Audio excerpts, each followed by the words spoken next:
Hello, everyone, and welcome to SBM Offshore's 2021 Life Day online workshop for work-life balance. My name's Evelyn Tasho Brown, and I am your Group HR People Engagement Manager.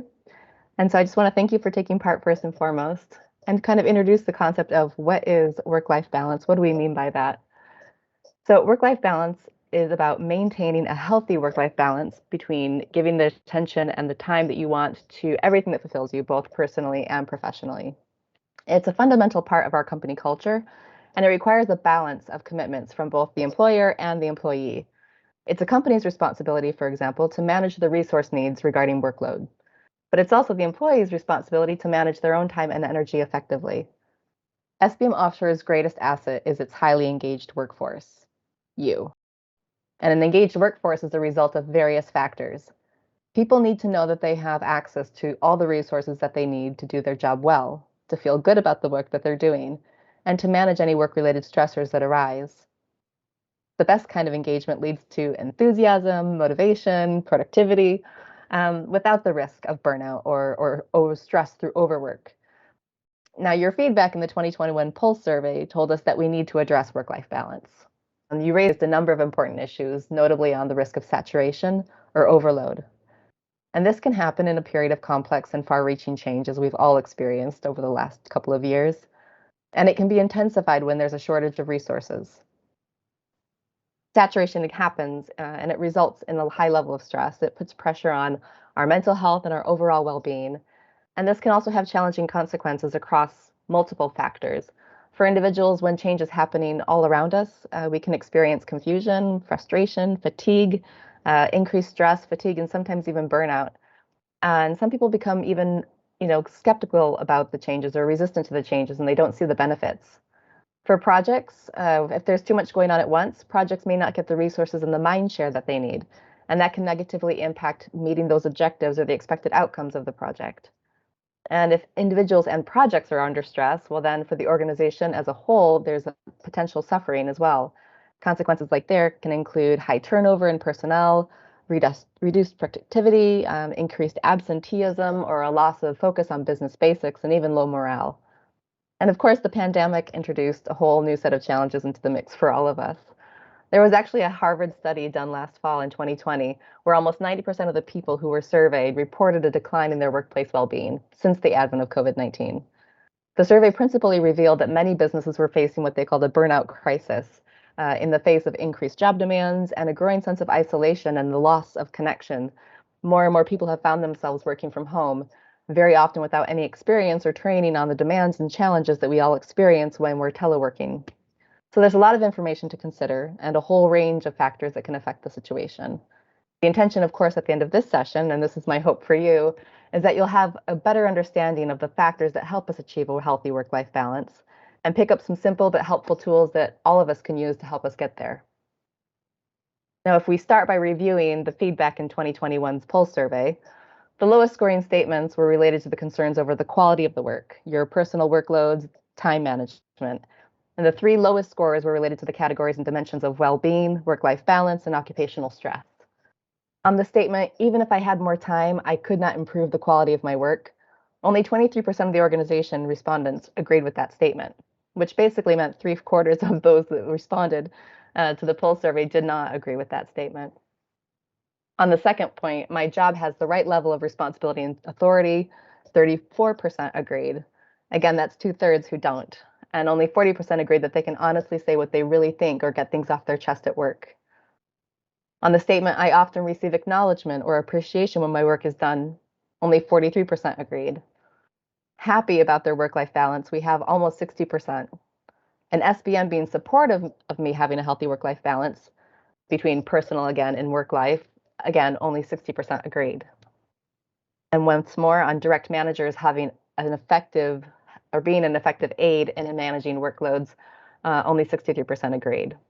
Now, what surprised me the most in all of this is that so many people don't feel that they can speak up freely about work-related issues if it's not a safety issue or if it's not a compliance matter. On those two areas, when it comes to speaking up, we do really, really well. In fact, those were our highest scoring statements in the Pulse. But it seems that you are much less likely to ask for help, advice, or support on a personal level. So let me make it clear that you can speak freely here. The input that we're asking from you is your honest opinion, and the only repercussions will be positive ones. You're going to help us change things for the better. And it's clear that this is a complex personal subject that we need to tackle. Every individual views the topic from their own unique perspective. So, recognizing that, we can still get to work. It's a key challenge. We know we have to address it. And in fact, we've already started. At the end of October, the Poll Survey Action Plan was published. And based on your responses to the poll survey, it sets out a clear suite of actions that we're going to use to really help us achieve a better, I think, work-life balance for the organization at large. And this workshop is, in fact, one of those actions. It's a never-ending juggling act between your personal and professional priorities, but you can only juggle for so long, and we understand that. Inevitably, you will drop a ball. And with many SBMers still working from home, this line between our personal and professional lives have been significantly blurred. The key is to know how much time you have and to choose what you're going to spend it on. If you put all of yourself into your work, what are you leaving for the rest? And we believe that this is equally important. So here are some simple tips, some simple ideas that could help you get closer to what you might imagine being your ideal work-life balance. One tool you can use is tracking your time. Keep a journal or a resource like Monday.com to log your daily activities and the way that you spend your time for at least 2 full weeks. And then look for any trends in the way that you use your time and think about how you might do things differently and make better use of your time. 2, set a goal. That sounds really, really simple, but talking to your manager or your team on a weekly basis to ensure that you're making progress on both those weekly initiatives and those long-term goals. Your priorities and your strategies may shift throughout the year. And so regular meetings provide a forum of communication and realignment, especially when it comes to annual reviews or setting those objectives, both personally and professionally. Those conversations can take place all year long, so don't wait for a specific moment to do that. 3, learn to prioritize. At times, it may feel like you're being pulled in 20 different directions, both personally and professionally, I know. Take a breath, make a list of your responsibilities, and then prioritize what's most urgent and most important.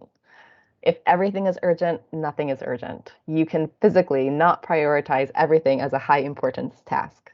So keep that in mind as you review your daily, weekly, quarterly tasks and goals. 4, establish boundaries.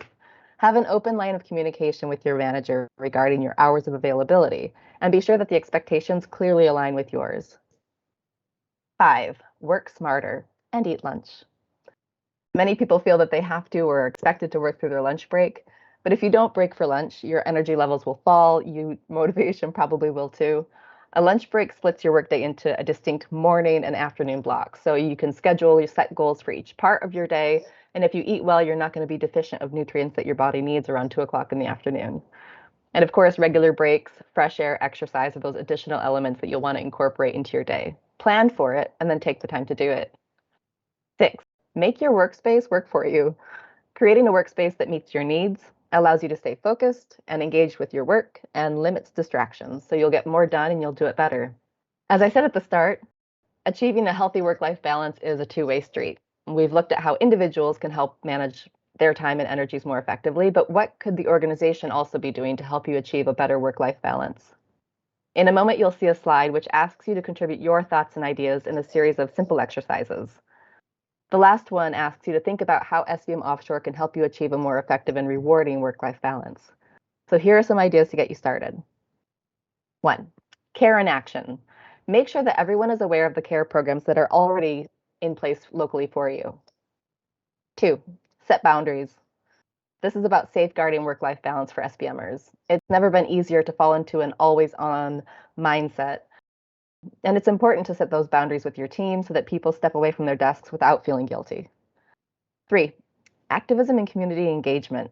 So if you are encouraging your people to participate actively in local communities, those volunteer opportunities will give your colleagues a chance to work together towards a common goal or a community initiative without the work environment or the work context. So it encourages connection and personal fulfillment, but it's outside of the working place. 4, encourage people to take their time off. Using vacation allowance and taking breaks throughout the workday, being aware of your employees' time off balances, encourage them to use it. When they go on vacation, let them know that it's okay to not check their emails and make sure that a back-to-back plan is in place so that they have someone to look after their work while they're gone and they can really leave with a clear conscience. 5, take your own advice. It is crucial that these work-life balance behaviors are practiced by management. If leaders use the work-life balance tips, then everyone in the organization will feel empowered to do the same. And we want to role model that. So walk the talk. You don't have to stick to these suggestions. You might come up with a better one of your own, but I hope that these ideas will help you think a little bit more about the issues itself. So now I'd like you to tell us what you think about your current work-life balance. So please follow the instructions on the screen. Work with the others in your online group to give us the clearest and most honest picture that you can. We'll get back to you with the results, of course, keeping in mind that, again, it's just the data that interests us. It's the ideas that interest us. So don't hold back if you think there's going to be a repercussion on you yourself. There's no retaliation involved. In the meantime, thank you very much for taking part, and I hope you enjoy your Life Day. Bye.